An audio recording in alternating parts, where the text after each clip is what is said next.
Alright, welcome to the Boulevard Paper Fight YouTube. Looking at some Untamed feral factions and looking at the gators this time. And the gators or crocodiles, I'm not sure exactly what they are. I think it's crocodiles actually. They have a kind of Aztec sort of feel to them, which is pretty cool. And so we'll start off with their stronghold, which is the Gold Scale Temple. Sorry, again, I've said this every video. If you have not watched the Pirate Rats, lead with that. It explains more than the rest of the videos. So lead with the Pirate Rats, come back to this one. So the Gold Scale Temple says, pay 3 support, reveal the top card of your deck. If it has last words, trigger that effect. Otherwise, draw it. That's pretty cool. So you reveal it, and it says you trigger the effect of last words, and then I guess you don't, you would draw it. So that's pretty cool. I like that. So then next we have up the leader of the faction, High Priestess Mechet. And it has a 5 casting cost with 5 attack, 5 defense, and it has Arrive. If you have at least 1 animal with last words in your support area, you may exhaust an animal. And the last words of this card is draw a card. That's pretty good. Being able to cycle for what you need is always a fantastic thing in any card game. Next up, we have Gold Scale Archer. 1 casting cost, 1 attack, 1 defense. Last words, deal 1 damage to up to 2 animals. So that seems pretty solid, and it has a rally as well. So if your stronghold gets destroyed and you draw that, put it right into play. Now we got the Toothblade Magus. Costs 2 to play, 2 attack, 2 defense. Arrive, you may pay 2 support to give this card Surge, which means you can attack another animal.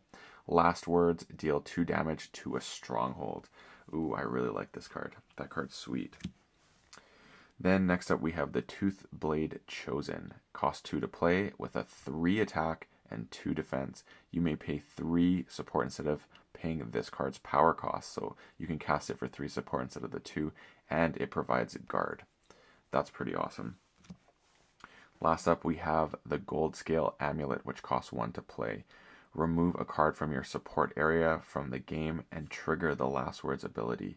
You may pay 2 support to repeat this with a second card in your support area. So you can basically get rid of 2 support cards from your support area. So essentially you would be 4 cards total, because you would be doing 1 for the first one, 1 for the second one, plus 2 more to pay for that second one. And you get to trigger a last words ability, which is really cool. So what I'm noticing here with the crocodiles is you're basically want to play this with some cool last words thing. It's a last words trigger is what happens in this. So if you have some cool last words, you play this, you get to trigger those again or use them in different ways. So that's really cool. I could even see you not playing the gators and actually just most of them maybe even just putting them in your support area to trigger the last words and get their effect right away. So the gators are definitely, or the crocodiles are definitely a great faction to use to fuel your support area, because there's different ways you can use those. Really cool. I really like the way the gators play. I find they are like a support house, support faction as well. There's been a couple of those I've come across so far, which is really neat because you can kind of compose your 3 factions to make up your deck with having a cool support faction. So that sums up the gator, or the crocodile, the Aztec crocodiles.